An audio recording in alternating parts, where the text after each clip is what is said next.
16 ғасырдың 30 жылдары Моғолстан, Шайбани және Ноғайлы елдері Тоғым басқарған Қазақ хандығына қарсы әскери одақ құрды. Содан 1537 жылдың жаз айында одақтастардың әскері қазақ ұлысына бір уақытта 3 бағыттан соққы жасады. Қазақ жасақтары барлық бағытта жау тарапынан жойқын шабуылдарға ұшырап, ойсырай жеңілді. Тоғым хан мен 37 қазақ сұлтаны Моғолстан ханы Рашидпен болған қиян-кескі шайқаста қаза тапты. Осы соғыс кезінде көптеген қазақ сұлтандары қырғынға ұшырады. Бұрынғы Қасым ұлысының ұлан-байтақ жерін көрші елдер бөлшектеп басып алды. Хандықтың Ұлытауға дейінгі батыс бөлігі Ноғайлы еліне қарай бастады. Сырдың жоғарғы және орта ағысындағы аймақтар Шайба билігіне өтті. Ал Балқашқа дейінгі жетісу жерлерін Моғолстан ханы Рашид басып алды. Солтүстік пен шығыс аймақтарға ойрат тайпалары мен сібірліктер орнықты. Осылайша Қасымның өлімінен кейінгі Жәнібек ұрпақтарының таққа таласы һәм шектен тыс ашкөздігі қазақ хандарының ұлы даладағы бар билігінен айырылуына алып келді. 1538-1540 жылдары Ноғай ордасының бас биі Шейдақтың ұйымдастыруымен Қасым ханның ұлы жас Хақназар сұлтан Дешті Қыпшақтың ханы болып сайланады. Бізге белгілі деректерде Хақназардың мұндай қиын кезеңде қалай хан болғаны жайлы егжей-тегжейлі ақпарат жоқ. Бірақ Хақназардың хан атануына Ноғай билері ықпал еткені анық. Себебі Ноғай биі Шейдақ дәл сол жылы Мәскеуге жазған хатында «Шурина своего, хан Булат Салтана, царем его чиню» деп жазады. Тарихшы Трипавлов өзінің еңбегінде аталмыш деректі талдай отырып былай жазады: «Царевич хан Булат неизвестен по другим источникам, но можно определить, кто из султанов оказался достаточно близким к верхушке мангытов, чтобы те доверяли ему престол. Это Хақназар, чье имя, экзотичное для московских переводчиков, имело близкое арабское написание с хан Булат».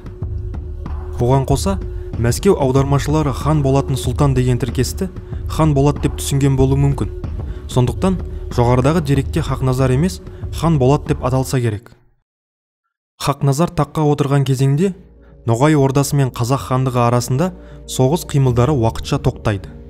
20-30 жылғы азамат соғысы кезінде Хақназар сұлтан өзге Қасым ұлдарымен бірге Ноғай билерінің жағында еді. Ал 1537 жылы анти-қазақ коалициясының әскері қазақ ұлысына басып кіріп, қазақ елі мен көптеген қазақ сұлтандарын жаппай қырғынға ұшыратқанда, Хақназар сұлтан Ноғайлы елінің жағында шайқасты. Ал Тоғым хан мен басқа да қазақ сұлтандарының қазасынан кейін Ноғай биі Шейдақ өзге қазақ ұлыстарын бір орталыққа біріктіру үшін жас Хақназарды хан етіп, Тоғым ханның ықпалында болған қазақ руларын Ноғайлы еліне қосып алады. Яғни бұл кезеңде ұрысқан ұрпақтарына бағынышты рулар мен едіге ұрпақтарына бағынған рулардың бір шаңырақтың астына бірігу науқаны жүреді. Бұл үлкен мемлекеттік құрылымның басында хан мен Беклербек тұрды. Әрине, Ноғай ордасында Хақназар сөз жүзінде ғана хан болды. Ал бар билік Беклербек Шейдақтың қолында тұғын. Шейдақ биге Хақназар тек өзге қазақ ұлыстары мен Дешті Қыпшақ тайпаларын бір мемлекетке біріктіру үшін ғана керек еді. Ұлы Қасым ханның ұлы Хақназарды бұндай жағдай қанағаттандырмады. Ол ерте ме кеш пе билікті қолына алуды ойластырды. Кейінгі 10 жылда Хақназар хан сөз жүзінде ғана хан болып ұлысты басқарды. Ұлы даланың нағыз билеушісі Шейдақ би еді. Осы кезеңде Ноғай ордасының жері кеңейіп, саяси ықпалы күшейіп, едіге әулетінің құдіреті арта түсті. Мұндай едіге әулетінің саяси құдіреті жалындап тұрған шақта Хақназар ханға асығыс саяси қадамдар жасамай, ыңғайлы уақытты күту ғана қалған еді.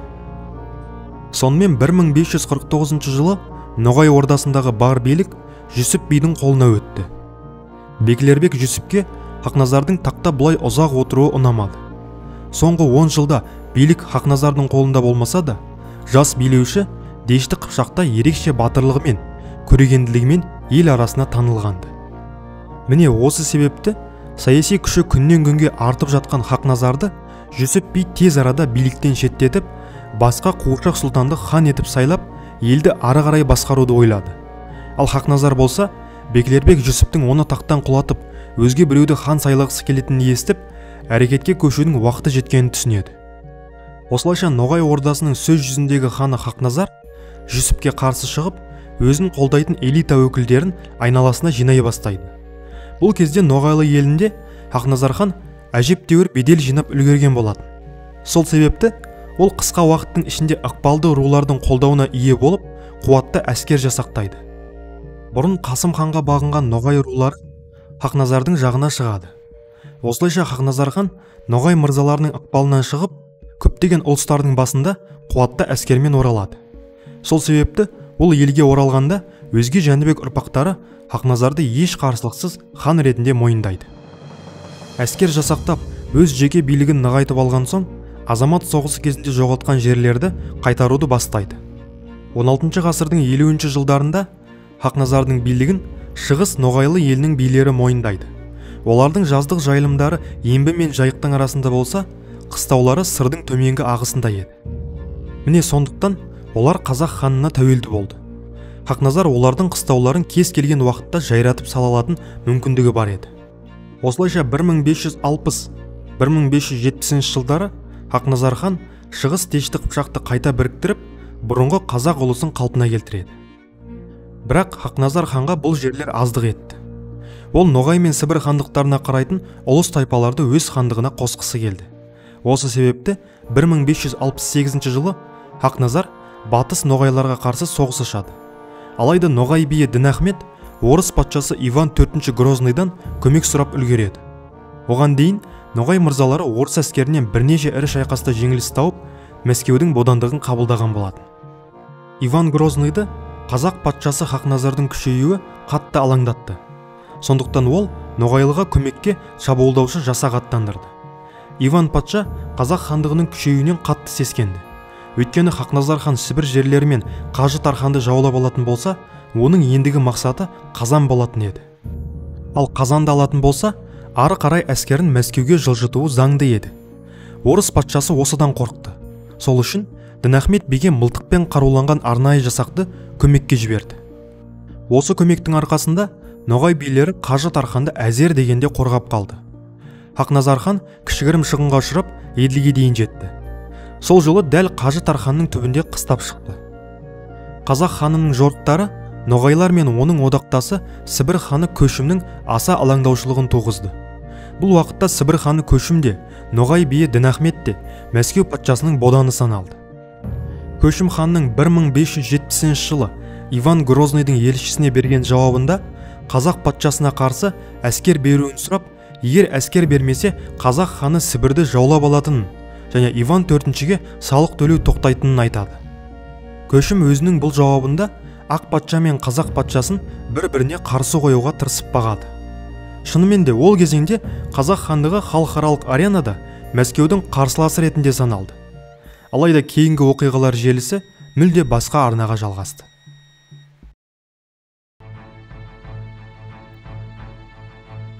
Бір 1571 жылы Мәскеу патшасы үшін күтпеген жағдай орын алды. Ноғай биі Дінахмет Қырым ханы Дәулет Кереймен бірге Руське басып кіреді. Дәулет Керейдің әскері Мәскеуге дейін жетіп, қаланы алады. Мәскеуді өртеп, үлкен олжамен Қырымға қайтып оралады. Иван Грозный болса, қаланы тастап Ростовқа қашады. Сол жерде Қырым ханымен келісімге келудің амалын жасайды. Иван Грозный Дәулет Кереймен келіссөз барысында тіпті Қажы Тарханды беруге дейін көнеді. Алайда Дәулет Керей хан оның ұсынысын кері теуіп, келесі жылы Руське екінші мәрте басып кіреді. Қырымдықтардың бұл жорығына Ноғай әскері де араласады. Дәл сол жылы Сібір ханы Көшім де Мәскеуге салық төлеуден бас тартады. Көшімнің Ноғай мырзаларымен тығыз байланысын ескерсек, Ноғай, Қырым және Сібір билеушілері Мәскеуге қарсы одақ құрды деп анық айта аламыз. 1571-1572 жылдары Иван Грозныйға күтпеген жерден Хақназар ханның елшілері келеді. Хақназар хан Иван IV-ге Ноғайлар мен Сібірліктерге қарсы бірігіп, одақ құруды ұсынады. Орыс патшасының қандай қиын жағдайда екенін ескерсек, қазақ ханының бұл ұсынысын ол қуана қабылдайды. Ноғайлар мен Сібірліктердің Мәскеумен қарым-қатынасының нашарлауын пайдаланған Хақназар бұл жағдайда өзін көреген саясаткер ретінде көрсете білді. Себебі манағы одақты құрағаннан кейін Мәскеудің ісі өрге домалады. Иван патша Қырым ханымен тиімсіз келісімге келуге тырысып, бекер уайымдағанын түсінді. ал Қырым ханы болса Астраханнан бас тартып ақмақтық жасаған болып шықты. 1572 жылы Қырым ханының Руське екінші жорығы кезінде Молодиядағы орыс әскерлерімен болған шайқаста Қырым ноғай қосыны Рус жасақтарынан ойсырай жеңіледі және шегінуге мәжбүр болады. Дәулет Герей мен Дінахмет үлкен шығынға ұшырап, көп әскерінен айырылады. Ал Иван Грозный болса, Мәскеуді өртегеннің қарымтасы ретінде қалың қолымен ноғай ордасына басып кіріп, елдің астанасы Сарайшық қаласын алып, түгелдей тонауға ұшыратады. Сарайшықтан көптеген бағалы заттармен қатар құрылысқа қажетті материалдарды да тонап, Мәскеуге алып кетеді. Оған қоса, Сарайшықта атақты Алтын Орда хандары Менгу Темір, Берке, Тоқта, Әз-Жәнібек, Сартақ, Тоқтақия және Қазақ ханы Қасымның кесене пантеоны бар тұғын. Міне сол себепті бұл қала бүкіл Дешті Қыпшақ халқы үшін қасиетті саналды. Ал орыс жасақтары шаһарды тонаумен қатар, дәл осы атақты хандардың қасиетті кесенелерін қасақана бұзып, қиратып, онымен қоймай хандардың мазарын қорлап кетеді. Осылайша бұл саяси ойындардан Иван IV жеңімпаз болып шығады. Иван Грозный Хақназарға жауап ретінде Третьяк Чубаков бастаған бір топ адамды елшілікке жібереді. Алайда елшіні көшімнің адамдары қолға түсіріп, Хақназарға жеткізбей өлтіреді. Оған қарамастан қазақ орыс одағы өз күшін жоймайды. Ноғайлар мен сібірліктердің әлсіздігін пайдаланған Хақназар оларға қарсы соғыс ашады.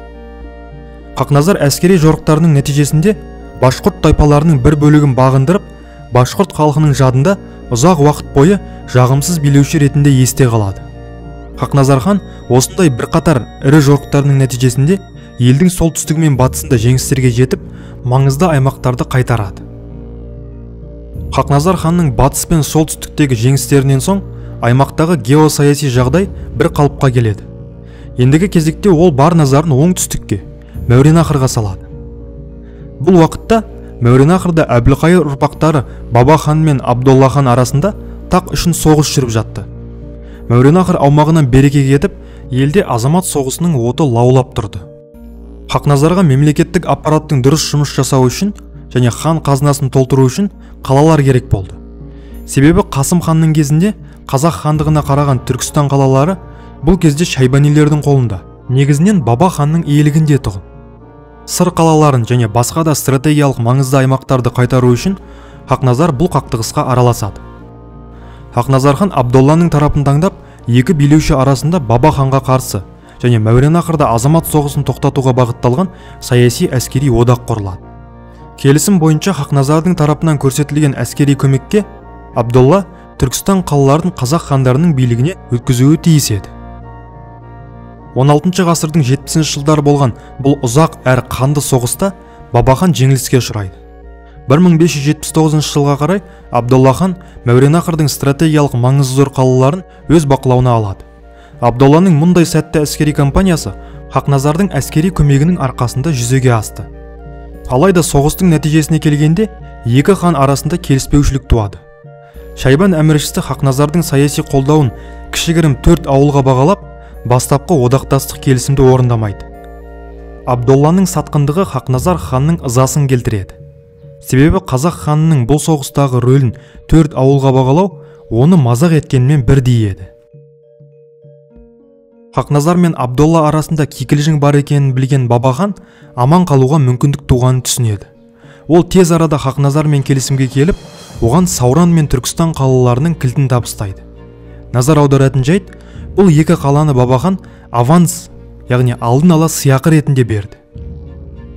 Егер алдағы уақытта Баба хан Хақназардың әскерімен Абдолланы талқандайтын болса, онда Хақназар Түркістанмен қатар бүкіл Мәуереннахр қалаларын өз билігіне алатын еді. Осылайша Баба хан мен Хақназар одақ құрып, Абдоллаға қарсы әскери іс-қимылдардың жоспарын құрады. 1579 жылдың күзіне қарай одақтастардың қосыны Самарқан мен Бұқараның маңына шабуылдар жасап, Мәуереннахрдың үлкен бөлігін жаулап алды. Хақназар мен Баба ханның әскері бар болғаны жарты жыл ішінде Ташкент, Шахрухия және Самарқанға дейінгі стратегиялық маңызы зор шаһарларды бағындырады. Хақназарға Мәуереннахрдағы билікті өз қолына алуға бір елі қалған еді. Егер Самарқан мен Бұқараны алса, Хақназар хан Орта Азиялық үлкен державаның билеушісі атанады. 1580 жылдың көктемінде Хақназар мен Бабахан Абдоллаға қарсы әскери қимылдарды жалғастырып, жоспар бойынша соғысты біржолата аяқтауы тиіс еді. Алайда, келіссөздер барысында Жәлім сұлтан бастаған қазақ қолбасшылары мен Бабахан арасында дау туады.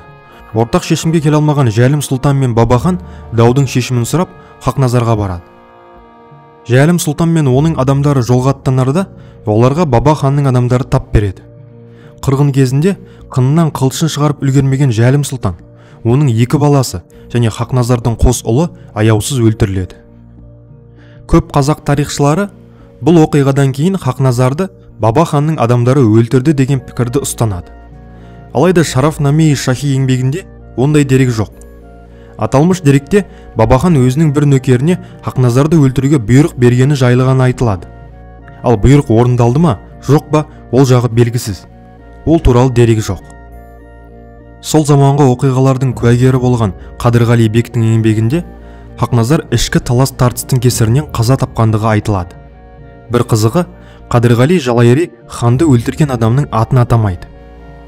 Қадырғали Бектің баяндауынша, Бабаханның жендеттері Жәлім мен басқа қазақ сұлтандарына қастандық жасағаннан кейін, Хақназар хан да өз ордасында мүлде күтпеген адамдардың шабуылына ұшырайды.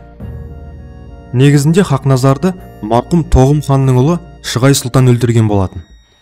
Себебі тек Шығай сұлтанда ғана Хақназарға деген оты әлі күнге дейін сөнбеген өшпенділік дерті бар еді. 1537 жылғы қазақ сұлтандарына жасалған қанды қырғын кезінде әзер аман қалып, одан кейін Хақназардың билігін мойындаса да, оның әулетіне жасалған опасыздықты ұмыта қоймағанды. Қазақ ұлысында сондай қырғын болып жатқанда, ол кезде жас Хақназар сұлтан ноғайлармен, яғни Тоғым ханды өлтіргендерімен бірге сарайшықта думандатып жатқан еді. Міне осы себепті Шығай хан ноғайлының күшігін өлтіріп, яғни Хақназардың басын алу арқылы әкесі Тоғым мен қырғынға ұшыраған әулетінің кегін қайтарамын деп ойлады. Алайда халық өз үкімін шығарды. Шығайды хан ретінде мойындамай, жұрты оны кері тепті. Содан Шығай хан өзіне бағынышты азғантай рулармен бірге Бұқараға қоныс аударды. Ал Хақназар болса, қазақ тарихында аты алтын әріптермен жазылған ең ұлы тұлғалардың бірі һәм бірегейі ретінде есте қалды.